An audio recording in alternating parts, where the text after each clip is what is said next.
माघी पुण्य स्नान के साथ आज से राजिम माघी पुण्य मेले का आगाज हो गया है। श्रद्धालु बड़ी संख्या में राजिम पहुंचकर त्रिवेणी स्नान और मंदिरों में पूजा अर्चना कर रहे हैं। त्रिवेणी स्नान और मंदिरों में पूजा का दौर सुबह 4 बजे से शुरू है, जो आज दिन भर जारी रहेगा। श्रद्धालुओं के राजिम पहुंचने का सिलसिला कल रात से ही शुरू हो गया था। श्रद्धालु मान्यता के अनुसार पहले त्रिवेणी में स्नान करते हैं और फिर नदी की रेत से शिवलिंग बनाकर उसकी पूजा अर्चना करते हैं। उसके बाद भगवान कुलेश्वर नाथ और भगवान राजीव लोचन के मंदिर के दर्शन करते हैं। मान्यता है कि आज के दिन पवित्र नदी में स्नान करने से पापों का नाश हो जाता है और मोक्ष की प्राप्ति होती है। माघी पुण्य स्नान का विशेष महत्व माना जाता है।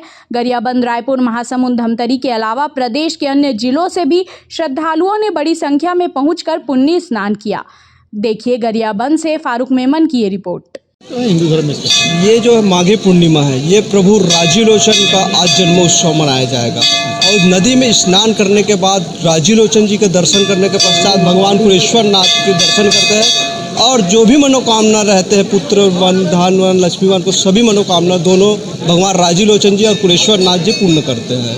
त्रिवेणी में स्नान का क्या महत्व है? त्रिवेणी में स्नान का ये महत्व है कि सभी दीप प्रज्वलित करके गंगा में अर्पण करते हैं। आज के दिन पूर्णिमा जो स्नान करने वाले महिलाएं रहते हैं, माताएं रहते हैं, जो भी है मनोकामना के लिए दीप प्रज्वलित करते हैं। ठीक।